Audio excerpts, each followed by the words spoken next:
The Antiquities of the Jews, Volume 3, by Flavius Josephus, Book 11, Chapter 6. Concerning Esther and Mordecai and Haman, and how in the reign of Artaxerxes the whole nation of the Jews was in danger of perishing. After the death of Xerxes, the kingdom came to be transferred to his son Cyrus, whom the Greeks called Artaxerxes. When this man had obtained the government over the Persians, the whole nation of the Jews, with their wives and children, were in danger of perishing, the occasion whereof we shall declare in a little time. For it is proper in the first place to explain somewhat relating to this king, and how he came to marry a Jewish wife, who was herself of the royal family also, and who is related to have saved our nation. For when Artaxerxes had taken the kingdom, and had set governors over the 120 kingdom, and had set governors over the 127 provinces, from India even unto Ethiopia, in the 3rd year of his reign, he made a costly feast for his friends, and for the nations of Persia, and for their governors, such a one as was proper for a king to make, when he had a mind to make a public demonstration of his riches, and this for 180 days. After which he made a feast for other nations, and for their ambassadors, at Shushan for 7 days. Now this feast was ordered after the manner following.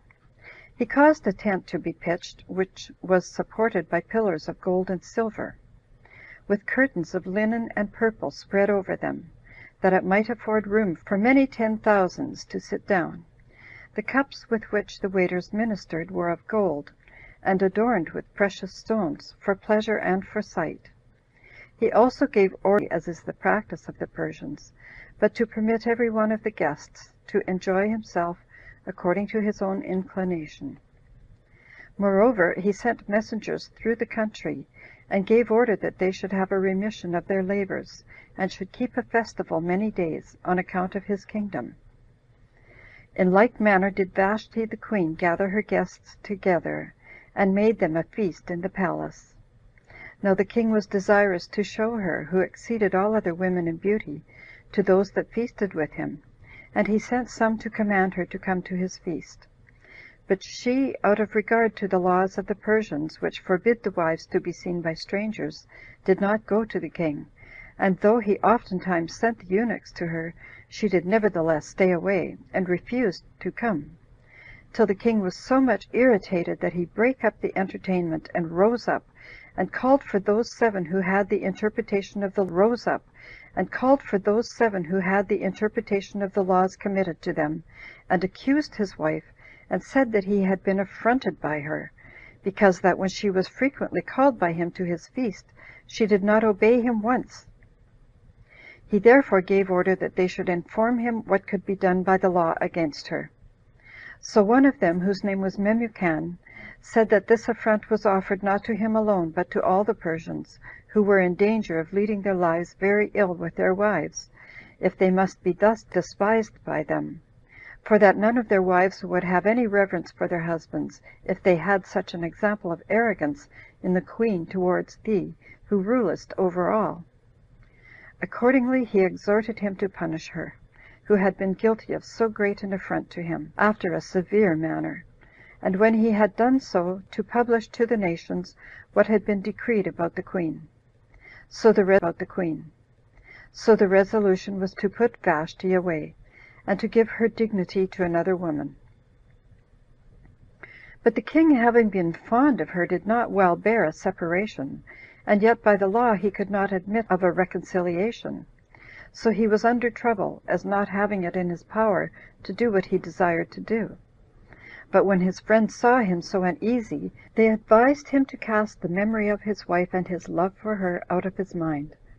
but to send abroad over all the habitable earth, and to search out for comely virgins, and to take her whom he should best like for his wife, because his passion for his former wife would be quenched by the introduction of another, and the kindness he had for Vashti would be withdrawn from her, and be placed on her that was with him.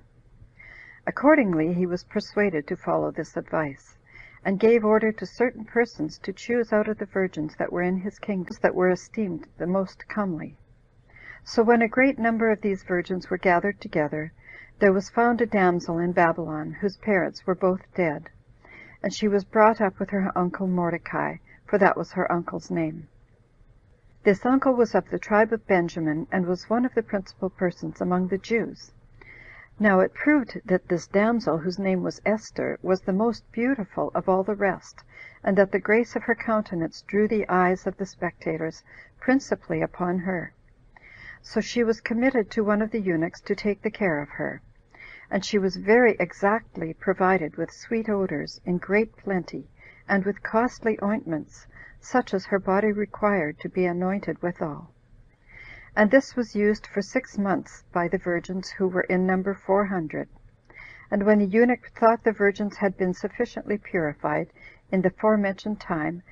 and were now fit to go to the king's bed, he sent one to be with the king every day. So when he had accompanied with her, he sent her back to the eunuch. And when Esther had come to him, he was pleased with her, and fell in love with the damsel, and married her, and made her his lawful wife, and kept a wedding feast for her on the 12th month of the 7th year of his reign, which was called Adar.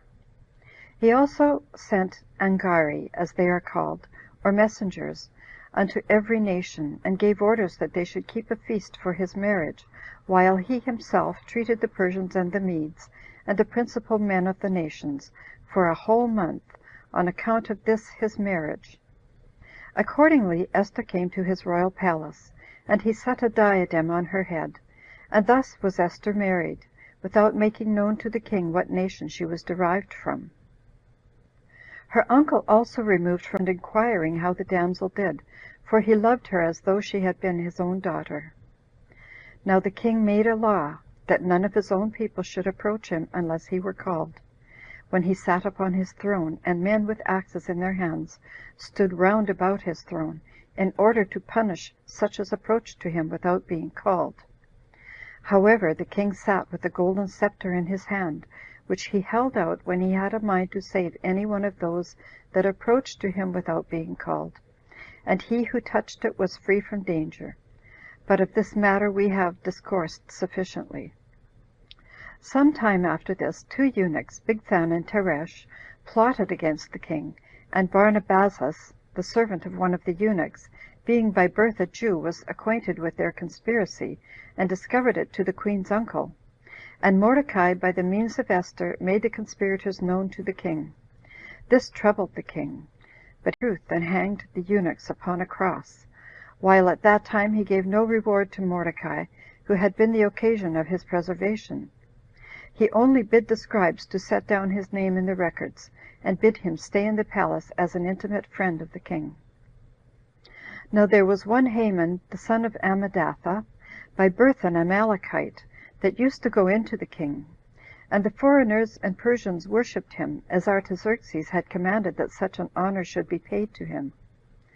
But Mordecai was so wise and so observant of his own country's laws that he would not worship the man.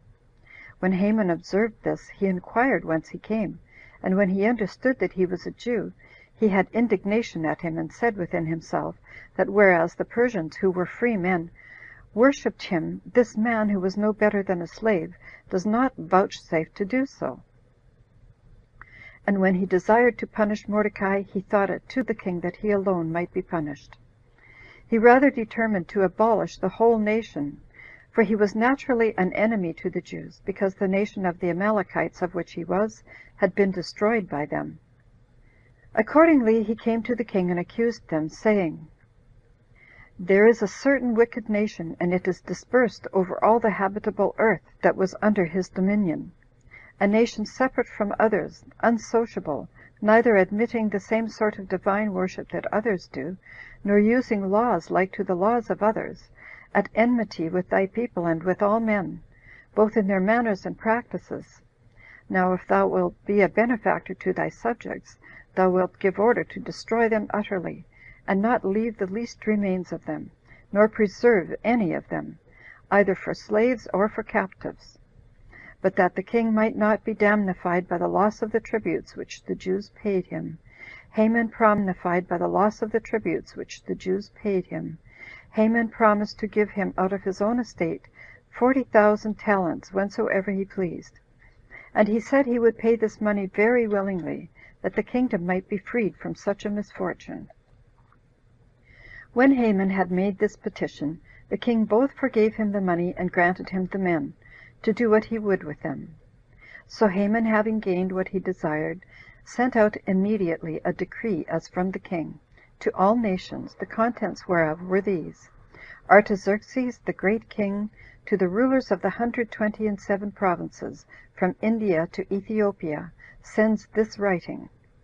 Whereas I have governed many nations, and obtained the dominions of all the habitable earth, according to my desire, and have not been obliged to do anything that is insolent or cruel to my subjects by such my power, but have showed myself mild and gentle, by taking care of their peace and good order, and have sought how they might enjoy those blessings for all time to come. And whereas I have been kindly informed by Haman, who on account of his prudence and justice is the first in my esteem and in dignity, and only second to myself, for his fidelity and constant goodwill to me, that there is an ill-natured nation intermixed with all mankind, that is averse to our laws, and not subject to kings, and of a different conduct of life from others, that hateth monarchy, and of a disposition that is pernicious to our affairs. I give order that all these men of whom Haman our second father hath informed us be destroyed, with their wives and children, and that none of them be spared, and that none prefer pity to them before obedience to this decree. And this I will to be executed on the 14th day of the 12th month of this present year, that so, when all have enmity to us are destroyed, and this in one day, we may be allowed to lead the rest of our lives in peace hereafter. Now when this decree was brought to the cities and to the country, all were ready for the destruction and entire abolishment of the Jews, against the day before mentioned. And they were very hasty about it at Shushan in particular. Accordingly the king and Haman spent their time in feasting together with good cheer and wine. But the city was in disorder. Now when Mordecai was informed of what was done, he rent his clothes, and put on sackcloth, and sprinkled ashes upon his head, and went about the city, crying out that a nation that had been injurious to no man was to be destroyed. And he went on saying thus as far as to the king's palace, and there he stood, for it was not lawful for him to go to lamentation and mourning, on account of the calamities denounced against them. But as soon as certain persons had told the queen that Mordecai stood before the court in a mourning habit, she was disturbed at this report, and sent out such as should change his garments. But when he could not be induced to put off his sackcloth, because the sad occasion that forced him to put it on was not yet ceased, she called the eunuch Acrathius, for he was then present, and sent him to Mordecai, in order to know of him what sad accident had befallen him, for which he was in mourning, and would not put off the habit he had put on at her desire. Then did Mordecai inform the eunuch of the occasion of his mourning, and of the decree which was sent by the king into all the country, and of the promise of money whereby Haman brought the destruction of their nation. He also gave him a copy of what was proclaimed at Shushan, to be carried to Esther, and he charged her to petition the king about this matter, and not to think it a dishonorable thing in her to put on a humble habit for the safety of her nation, wherein she might deprecate the ruin of the Jews, who were in danger of it. For that Haman, whose dignity was only inferior to that of the king, had accused the Jews, and had irritated the king against them. When she was informed of this, she sent to Mordecai again, and told him that she was not called by the king, and that he who goes in to him without being called is to be slain, unless when he is willing to save anyone, he holds out his golden scepter to him. But that to whomsoever he does so, although he go in without being called, that person is so far from being slain that he obtains pardon, and is entirely preserved. Now when the Now when the eunuch carried this message from Esther to Mordecai, he bade him also tell her that she must not only provide for her own preservation, but for the common preservation of her nation, for that if she now neglected this opportunity, there would certainly arise help to them from God some other way, but she and her father's house would be destroyed by those whom she now despised. But Esther sent the very same eunuch back to Mordecai to desire him to go to Shushan, and to gather the Jews that were there together to a congregation, and to fast and abstain from all sorts of food on her account, and to let him know that she with her maidens would do the same. And then she promised that she would go to the king, though it were against the law, and that if she must die for it, she would not refuse it. Accordingly Mordecai did as Esther had enjoined him, and made the people fast, and God together with them not to overlook his nation, particularly at this time when it was going to be destroyed, but that, as he had often before provided for them, and forgiven when they had sinned, so he would now deliver them from that destruction which was denounced against them. For although it was not all the nation that had offended, yet must they so ingloriously be slain, and that he was himself the occasion of the wrath of Haman, because, said he, I did not worship him, nor could I endure to pay that honor to him which I used to pay to thee, O Lord. For upon that his anger hath he contrived this present mischief against those that have not transgressed thy laws. The same supplications did the multitude put up, and entreated that God would provide for their deliverance, and free the Israelites that were in all the earth from this calamity which was now coming upon them, for they had it before they expected its coming. Accordingly Esther made supplication to God after the manner of her country, by casting herself down upon the earth, and putting on her mourning garments, and bidding farewell to meat and drink and all delicacies for 3 days' time. And she entreated God to have mercy upon her, and make her words appear persuasive to the king, and render her countenance more beautiful than it was before, that both by her words and beauty she might succeed for the averting of the king's anger, in case he were at all irritated against her, and for the consolation of those of her own country, now they were in the utmost danger of perishing, as also that he would excite a hatred in the king against the enemies of the Jews, and those that had contrived their future destruction, if they proved to be condemned by him. When Esther had used this supplication, off those garments, and changed her habit, and adorned herself as became a queen, and took 2 of her handmaids with her, the one of which supported her as she gently leaned upon her, and the other followed after, and lifted up her large train, which swept along the ground, with the extremities of her fingers. And thus she came to the king, having a blushing redness in her countenance, with a pleasant agreeableness in her behavior. Yet did she go into him with fear. And as soon as she was come over against him, as he was sitting on his throne in his royal apparel, which was a garment interwoven with gold and precious stones, which made him seem to her more terrible, especially when he looked at her somewhat severely, and with a countenance on fire with anger, her joints failed her immediately out of the dread she was in, and she fell down sideways in a swoon. But the king changed it, as I supposed, by the will of God, and was concerned for his wife, lest her fear should bring some very ill thing upon her. And he leaped from his throne, and took her in his arms, and recovered her by embracing her, and speaking comfortably to her, and exhorting her to be of good cheer, and not to suspect anything that was sad on account of her coming to him without being called, because that law was made for subjects, but that she, who was a queen as well as he a king, might be entirely secure. And as he said this, he put the scepter into her hand, and laid his rod upon her neck, on account of the law, and so freed her from her fear.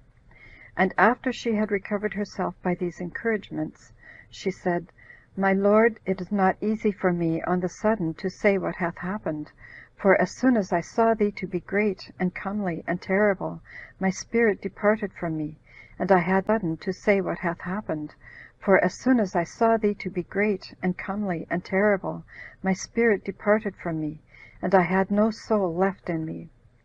And while it was with difficulty, and in a low voice, that she could say thus much, the king was in a great agony and disorder, and encouraged Esther to be of good cheer, and to expect better fortune, since he was ready, if occasion should require it, to grant her the half of his kingdom. Accordingly, Esther desired that he and his friend Haman would come to her to a banquet, for she said she had prepared a supper for him. He consented to it, and when they were there, as they were drinking, he bid Esther to let him know what she desired, for that she should not be disappointed though she should desire the half of his kingdom. But she put off the discovery of her petition till the next day, if he would come again, together with Haman, to her banquet. Now when the king had promised so to do, Haman went away very glad, because he alone had the honor of supping with the king at Esther's banquet, and because no one else partook of the same honor with kings but himself. Yet when he saw Mordecai in the court, he was very much displeased, for he paid him no manner of respect when he saw him. So he went home and called for his wife Zeresh and his friends, and when they were come, he showed them what honor he enjoyed not only from the king, but from the queen also. For as he alone had that day supped with her together with the king, so was he also invited again for the next day. Yet, said he, am I not pleased to see Mordecai the Jew in the court?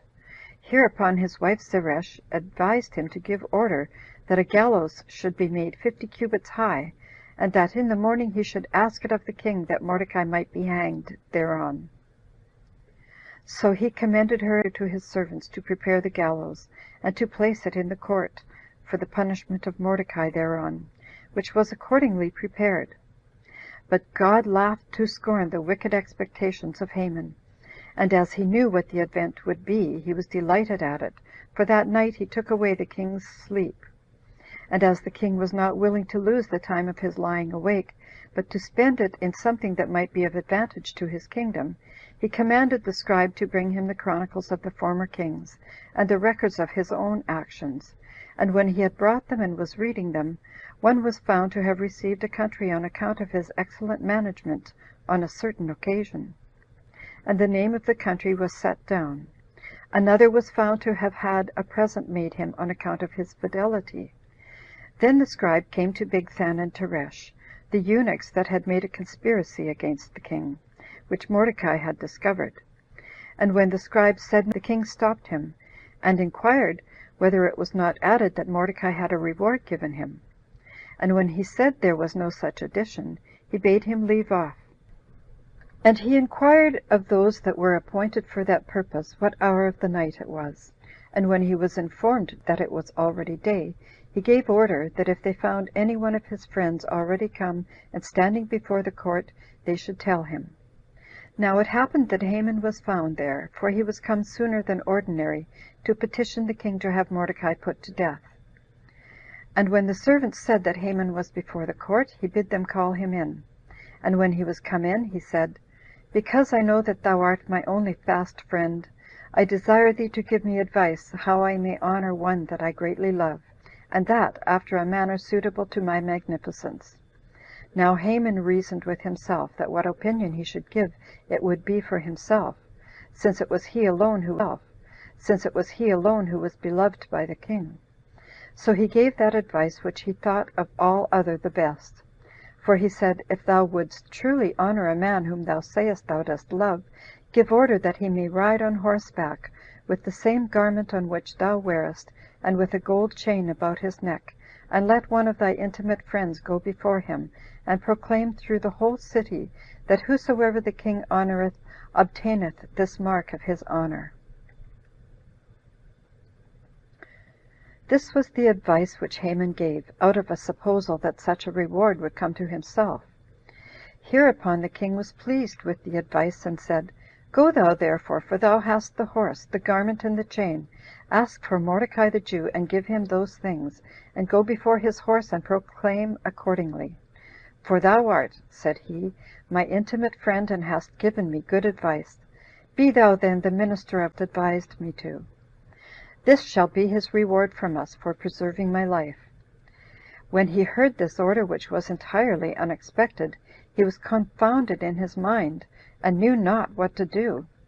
However, he went out, and led the horse, and took the purple garment and the golden chain for the neck, and finding Mordecai before the court, clothed in sackcloth, he bid him put that garment off, and put the purple garment on. But Mordecai, not knowing the truth of the matter, but thinking that it was done in mockery, said, "O thou wretch, thou vilest of all mankind, dost thou thus laugh at our calamities?"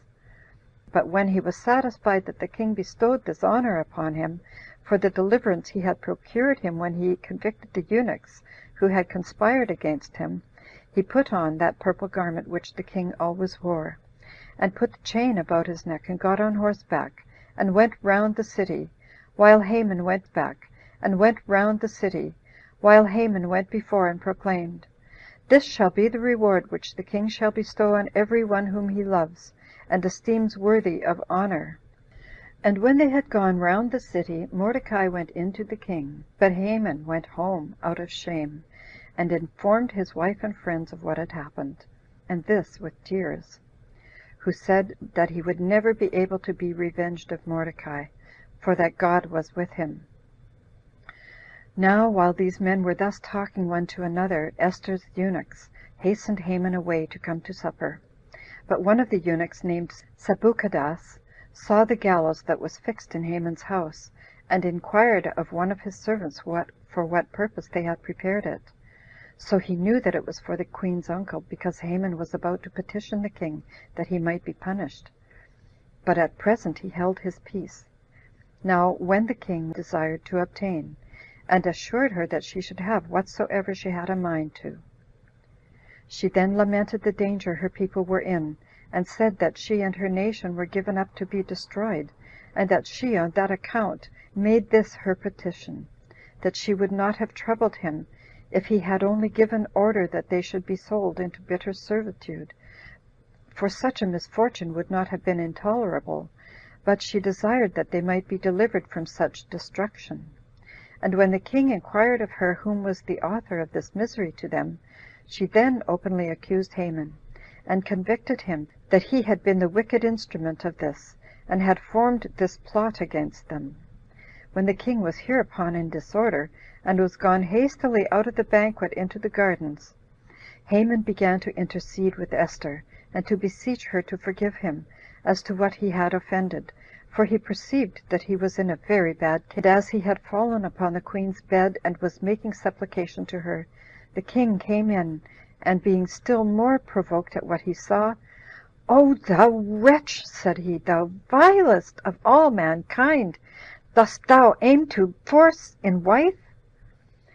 And when Haman was astonished at this, and not able to speak one word more, Sabuchadas the eunuch came in and accused Haman, and said he found a gallows at his house, prepared for Mordecai,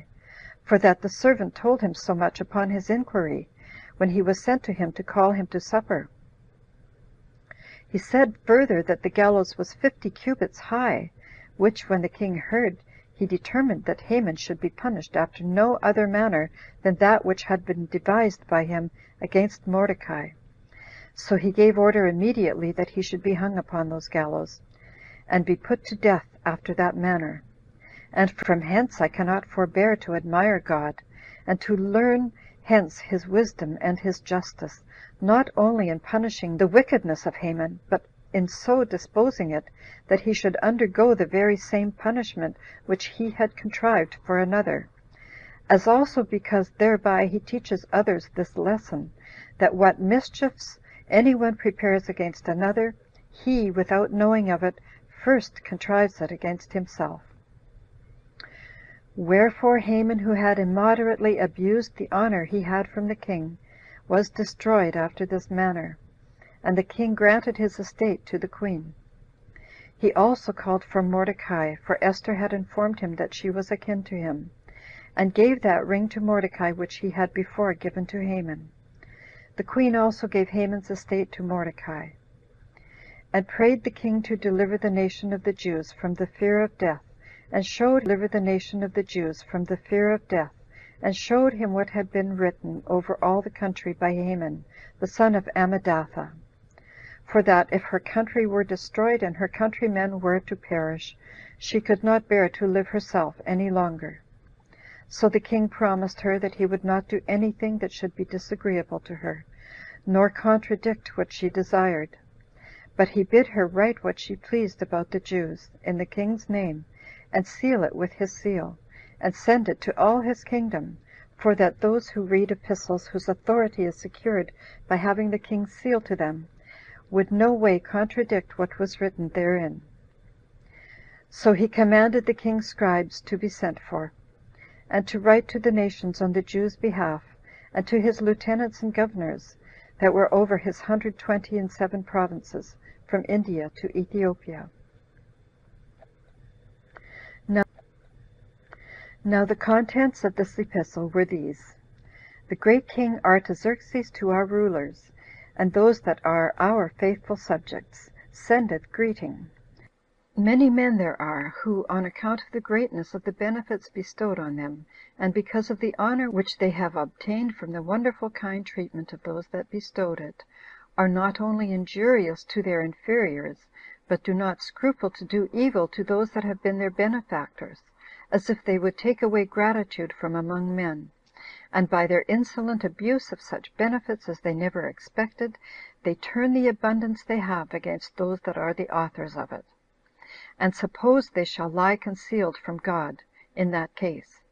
and avoid that vengeance which comes from him.